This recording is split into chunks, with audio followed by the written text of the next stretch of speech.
Hello everyone, welcome to Debzie's Delight. Today we are making one of my favorite meals and my husband's favorite meal. He's actually been asking me, he's been bugging me actually with this recipe. And as you can see, guess, it's okro stew.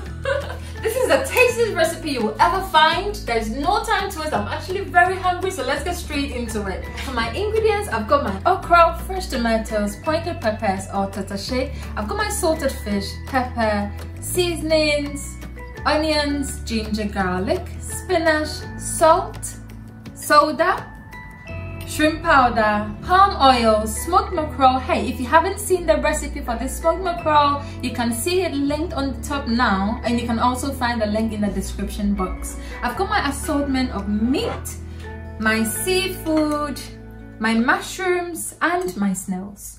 Also, I will link all the ingredients in the description box below, so be sure to check it, okay? I'll begin by boiling the cow feet first, as it takes longer to cook. I'll add some baking soda to help it cook quicker, as the baking soda will help it tenderize faster than usual. Then I'll prepare my marinade for the meat by chopping up 1 medium-sized white onion and 1 small red onion, plus 4 thumb-sized ginger and 4 garlic cloves. I'll transfer this into the blender and add my natural spices. For my natural spices, I've got my anise seed, which is nketenkete. I've got my cloves, which is called pepper, as well as my black peppercorns, which is Esoro. I'll add this to my chopped up ingredients with a bit of water, blend it together to form my marinade for my meat. Into a bigger pot, I'll transfer my assorted meat. I've got my tripe. There's no okra without tripe, guys. As well as my cow skin, which I love so much. This particular cow skin is a bit soft, so I didn't parboil it before. I'll add my goat meat as well as half of my shrimp seasoning, my vegetable seasoning, and some black pepper. Some salt, of course, I'm using sea salt as I'm always sticking to the healthiest option.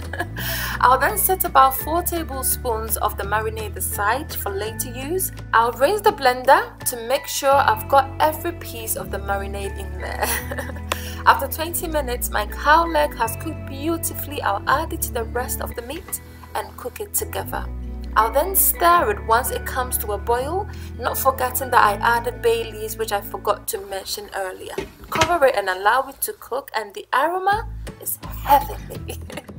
While the meat is on fire doing its own thing, I'll chop up my lady fingers by chopping up the head and tail of it, bisecting it in the middle and chopping it into smaller chunks. Now this is totally optional, you can chop it as you want into any size and shape at all, okay? I'll set this aside and continue. After a total of 45 minutes, my meat is good, well and good. It's tenderized beautifully, it smells amazing, and it tastes even better. I'll separate the stock from the meat and continue with the ingredients. So now I'm chopping up 4 large onions. I love onions. If you don't want much, use less, okay? Preference. I'll also prepare my tomatoes. So this is 4 tomatoes plus 1 large tatashe. I'll blend it together and start with the main deal. And oh, not forgetting my 2 habanero peppers. I'll also debone my smoked mackerel. If you haven't seen the recipe, I'll leave the link in the description box, so please be sure to check it, okay? Now this is where it gets exciting. Don't go anywhere, okay?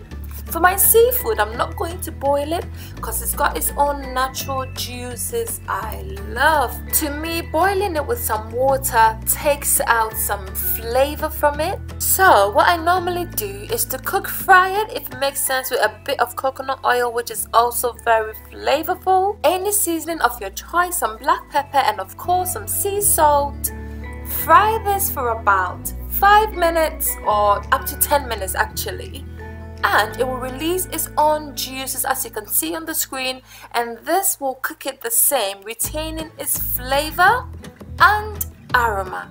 Try this and you'll thank me later. I'll then set this aside for later use, transfer some palm oil into a large pot, add my salted fish, which is very aromatic, the aroma here. After about a minute, I'll add my blended onion, ginger and garlic. I'll fry that for about a minute as well, and add half of my chopped onions and set half aside for later. I'll let that fry for about 30 seconds and come in with my powdered shrimps and half of my smoked fish and set the half aside for later. I'll stir it to combine, and yes, don't forget to stir intermittently as you go, okay? After about 2 minutes of frying, I will add my blended tomatoes, tatashe and pepper, cover it and let it cook for about 10 minutes. Not forgetting to stir it intermittently, okay? I'll cover it, turn the heat down to low heat and allow it to simmer, and move on to cutting my spinach. The spinach is a great way of adding some vegetables into your okra, and it might look a lot, but once you add it to your sauce on heat, it disappears just like magic. So don't worry about the quantity, okay? You can add more or less. After another 10 minutes of simmering, our stew is cooking beautifully. I'll go ahead and add all the stock. The stock is a great way of adding loads of flavor to your stew, so never throw it out, okay? Stir it, adjust your heat to medium-low heat and allow it to fry for another 5 minutes. Add your meat and look at that feast! I can't wait to take this. The aroma alone will kill a fly. This looks amazing. After another 5 minutes, I'll go in with the rest of my smoked mackerel and salted fish. This is the time to add it, and this makes it very flavorful. So follow the exact process. Just look at that. Stir it and cover it, let it simmer. I'll then move to cooking my okra by adding it to some boiling water, and then I'll add some soda as well. I love my okra to draw a lot, so adding the soda adds a lot of draw to it. If you don't like it, don't add it. Another way to incorporate some drawiness is by whisking it, as you can see on the screen while it's still on fire, okay? Again, I boiled the okra when I realized that the stew is almost ready for the okra to come in. I don't boil it earlier because I've realized that once it sits, it gets darker. Preference. But you can also follow this, and this is a new hack I've showed you. I'll then add my seafood. Just look at that! I'll give it a good stir and add the onions I set aside at this point. As you can see, I've not added any seasoning or salt at all, as the salt I used to season the meat was enough for the entire stew. I'm not a fan of salt, but taste for salt, and if you have to add it before you add your okra, because I've also realized that when you add salt after you've added your okra, it takes away the drawiness of the okra, so take note of that, okay? After another 5 minutes, I'll add my spinach and my okra. Just look at that drawiness! I don't let the spinach fry too long before I add my okra, as I don't want to overcook the spinach. So I add the okra immediately after I add the spinach, and just look at that. Look at the drawiness, it's green and it looks amazing. A brother of mine will say, zoo okra everything day. Look at the crab, there is cow skin. I can't wait to dig in, and look at that drawiness. What is okra without drawiness? That isn't okra, my sister.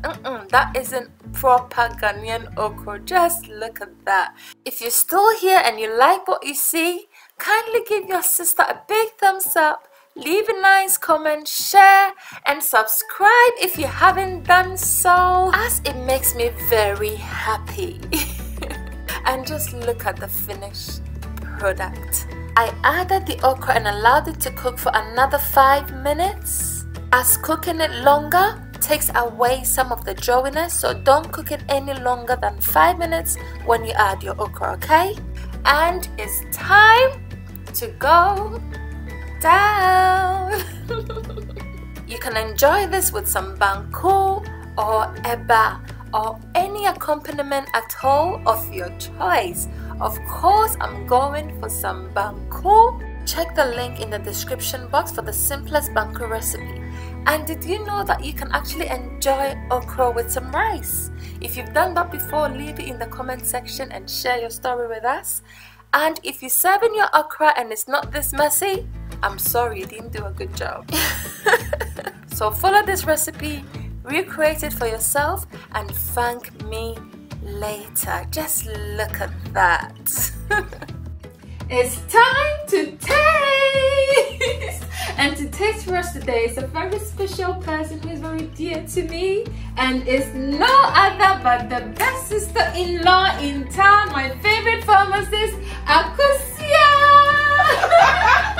Yay! She's been here with us the entire process and she's been amazing. I think I'm going to call her all the time. So if I invite you here and you come, you need to work. Akusia, thank you. Yeah, no worries, anytime. You have to be honest, okay? Don't worry, anyhow. Thank you. No, I'm fine. Okay.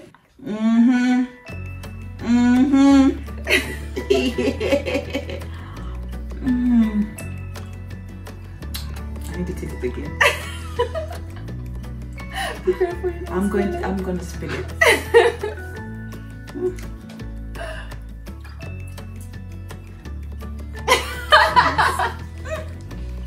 So how would you rate me? 10 out of 10. Woo! This is the killer. Try this recipe. You see? Did you hear it? Okay, go on. So as you heard it from Akusia, this okra stew is a 10/10. Try it and make sure you score 10/10 or else you failed. This is Debzie's Delight. Thank you so much for watching. If you're new to this channel, welcome. Thank you so much for being here. Kindly click on the subscribe button as well as the little bell so that whenever I post a video, you will be instantly notified. Those of you who have subscribed, I love you all, but if you haven't clicked on the notification button, that's the little bell down there, please click on it. It's the only way you'll be notified whenever I post a new video. I love you all, but God loves you the most. Bye for now.